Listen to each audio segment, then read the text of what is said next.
రానున్న ఎన్నికల కోసం వైఎస్ఆర్సీపీ సెంటిమెంట్నే నమ్ముకుందా? సెంటిమెంట్తోనే రాబోతున్నటువంటి ఎన్నికల్లో గెలవాలనే ప్రయత్నం వైఎస్ఆర్సీపీ చేస్తుందా అంటే అవుననే సమాధానం ఇస్తున్నారు కొంతమంది రాజకీయ విశ్లేషకులు. ఇక ఇదే అంశానికి సంబంధించి మనతో మాట్లాడేందుకు ప్రముఖ రాజకీయ విశ్లేషకులు, ప్రముఖ సీనియర్ జర్నలిస్ట్ సిఎస్ రావు గారు మనతో ఉన్నారు. ఆయనతో మాట్లాడదాం. Sir hi sir. Hello Krishna. Sir, రాబోతున్నటువంటి ఎన్నికల్లో వైఎస్ఆర్సీపీ పార్టీ కేవలం సెంటిమెంట్నే నమ్ముకుందా? సెంటిమెంట్తోనే విజయం సాధించాలనే ప్రయత్నం చేస్తోందా? అందులో భాగంగానే కొంతమంది కొన్ని ఆసక్తికరమైనటువంటి కమెంట్స్ చేస్తున్నారు.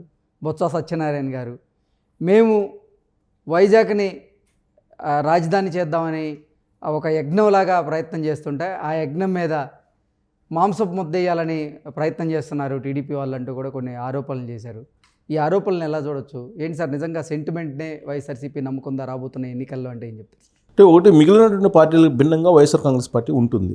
ఎందుకు ఉంటుందంటే, మిగిలినటువంటి పార్టీలు ఏంటంటే అధికారంలోకి వచ్చిన తర్వాత అభివృద్ధి దిశగా ఆలోచిస్తుంటారు, ప్రణాళికలు రచిస్తూ ఉంటారు, రాజకీయాలకి కొంచెం దూరంగా ఉంటుంటారు. చివరి సంవత్సరంలో జనరల్గా రాజకీయాల గురించి ఆలోచిస్తూ ఉంటుంది. ఏ రాజకీయ పార్టీ అయినా అదే చేస్తుంది. కానీ వైఎస్ఆర్ కాంగ్రెస్ పార్టీ, జగన్మోహన్ రెడ్డి ఆధ్వర్యంలో ఉన్నటువంటి ఆ పార్టీ డిఫరెంట్గా కనిపిస్తుంది. డే వన్ నుంచి, అధికారంలోకి వచ్చినప్పటి నుంచి కూడా నేను 35 years సీఎంగా ఉంటానని చెప్పి ఆయన చెప్తూ ఉన్నారు. నేనే 30 years సీఎంగా ఉంటాను, లేదా 35 years ఉంటాను, ఇదే మాట చెప్తున్నారు డే వన్ నుంచి కూడా. ఒక్క ఛాన్స్ అని చెప్పి అధికారంలోకి వచ్చారు జగన్మోహన్ రెడ్డి. ఈ ఒక్క ఛాన్స్ని అధికారంలోకి వచ్చి సీఎం సీట్లో కూర్చున్నటువంటి ఆయన డే వన్ నుంచి ఏం చెప్తున్నారంటే రాబోయేటువంటి 30 yearsలో కూడా నేనే ఉంటాను అని చెప్పి చెప్పుకుంటూ వస్తూ ఉన్నారు ఆయన. అంటే ఆయన వేసేటువంటి ప్రతి అడుగు, చేసేటువంటి ప్రతి పని, మాట్లాడేటువంటి ప్రతి మాట రాజకీయ కోణం నుంచే చూస్తూ ఉన్నారు. అందుకే ఇప్పుడు ఆయన 2019లో సీఎం పీఠం మీద ఎక్కినప్పటి నుంచి మళ్ళీ 2024లో ఎలా సీఎం కావాలనేది ఆ రోజు నుంచే స్టార్ట్ చేశారు. స్టార్ట్ చేసి ఏం చేశారు, ఇమీడియట్గా 3 రాజధానుల అంశాన్ని బయటికి తీసుకొచ్చారు. 3 రాజధానుల అంశాన్ని బయటికి తీసుకొచ్చి డీసెంట్రలైజేషన్ అనేది ఒక కాన్సెప్ట్ని తీసుకొని అది ప్రాంతీయ విభేదాలను సృష్టించి ఆ ప్రాంతీయ విభేదాల నుంచి ఓట్లను తన వైపు మలుపుకునేటువంటి ప్రయత్నం చేస్తున్నాడు అనేది ఆల్రెడీ తెలుగుదేశం పార్టీ వాళ్ళు చెప్పారు. అలాగే సామాజికవేత్తలు కానీ, అలాగే ప్రజా సంఘాలకు సంబంధించినటువంటి వాళ్ళు కానీ అనేక సందర్భాల్లో చెప్పారు. సో ఆయన ప్రధానంగా నమ్ముకుంది ఏంది, సామాజిక ఈక్వేషన్ నమ్ముకున్నారు, అలాగే ప్రాంతీయ ఈక్వేషన్ నమ్ముకున్నారు, సంక్షేమం, ఈ మూడింటిని నమ్ముకున్నారు. ఈ మూడింటిని నమ్ముకున్న సంక్షేమం చేస్తున్నారు. ఆ సంక్షేమం నవరత్నాల క్రమంలో చేస్తున్నటువంటి క్రమంలో అభివృద్ధి అనేది పక్కదావ పట్టింది. అభివృద్ధి అనేది అసలు ఏమీ అక్కడ కనిపించట్లేదు అనేది మనం చెప్పడం కాదు, ఆల్రెడీ కేంద్ర ప్రభుత్వం రికార్డులో ఉంది, అదే కాగ్ రిపోర్ట్లో ఉంది, అలాగే వివిధ సంస్థలు తయారు చేసినటువంటి రిపోర్ట్స్లో కూడా ఉంది, ఇండెక్స్లో కూడా ఉంది. సో కాబట్టి అభివృద్ధి అనేది లేకుండా అక్కడ నిరుద్యోగం పెరిగిపోయింది. సో అభివృద్ధి అనేది లేదు అని చెప్పి అర్థమవుతుంది. అంటే ఆయన సంక్షేమాన్ని నమ్ముకున్నారు.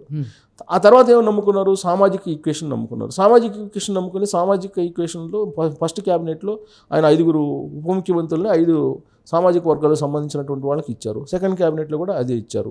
నామినేటెడ్ పోస్టులు క్రియేట్ చేశారు. గతంలో ఎప్పుడు లేని విధంగా కార్పొరేషన్లు తయారు చేశారు. దాదాపు 56 కార్పొరేషన్లు తయారు చేశారు, కొత్త కార్పొరేషన్లు.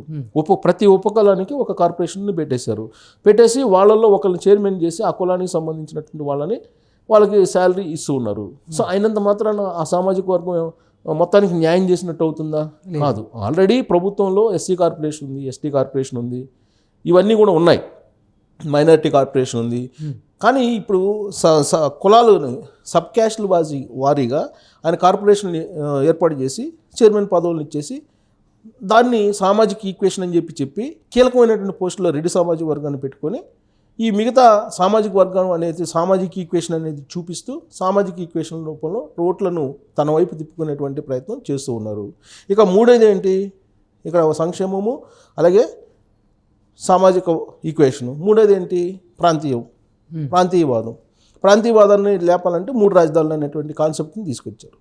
వాస్తవంగా 3 రాజధానుల కాన్సెప్ట్ని ఎలా తీసుకొస్తారు? మీరు ప్రతిపక్షంలో ఉన్నప్పుడు ఆ 3 రాజధాని కాన్సెప్ట్ని ఎందుకు ప్రస్తావించలేదు? అసెంబ్లీలో ప్రస్తావించాలి కదా. అలా కాకుండా అమరావతి రాజధాని అన్నప్పుడు ఆయన ఆ రోజున అంగీకరించారు. అయితే ఒక క్లాజ్ పెట్టాడు. ఏం పెట్టారు? ప్రభుత్వ భూములు ఎక్కువగా ఉండేటువంటి చోట ఎంపిక చేయండి అని చెప్పి క్లాజ్ పెట్టారు.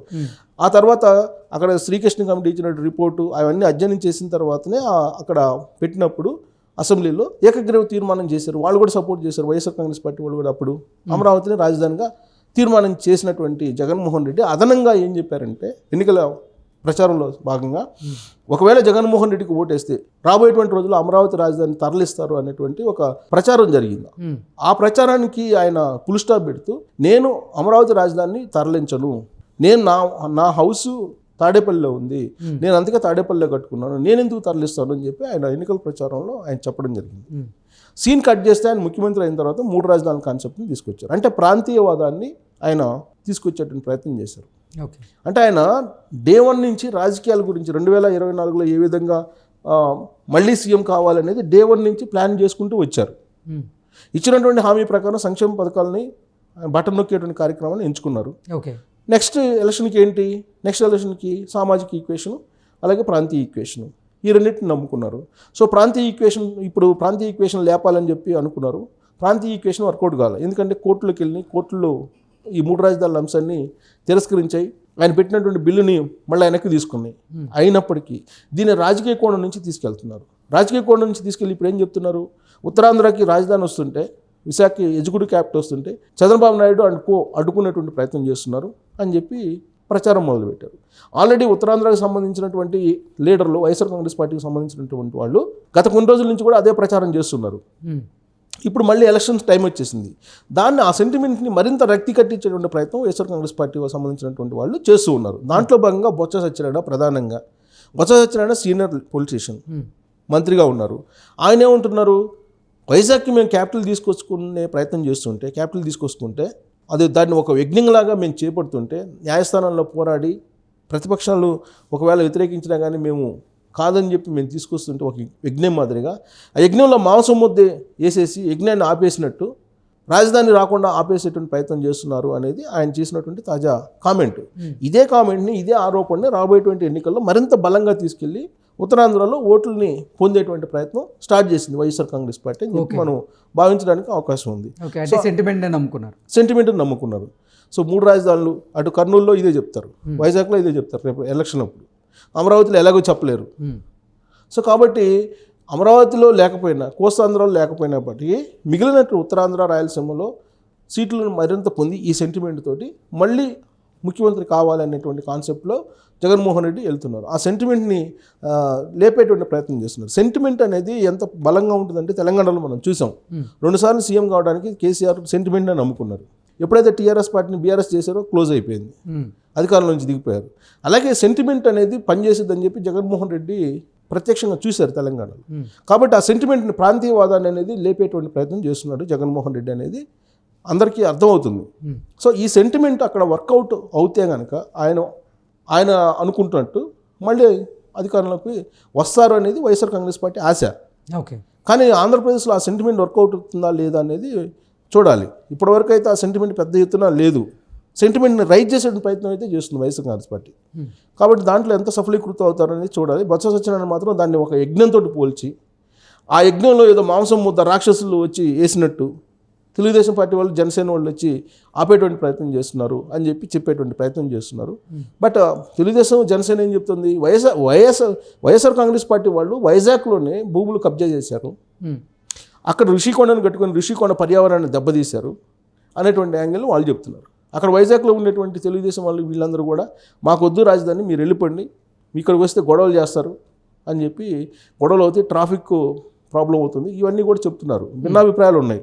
సో సెంటిమెంట్ని రైజ్ చేయాల్సిన ప్రయత్నం అయితే చేస్తున్నారు. సో దాంట్లో భాగంగానే బొత్స సత్యనారాయణ ఇలాంటి వ్యాఖ్యలు చేయడం జరిగింది. Okay sir, thank you so much.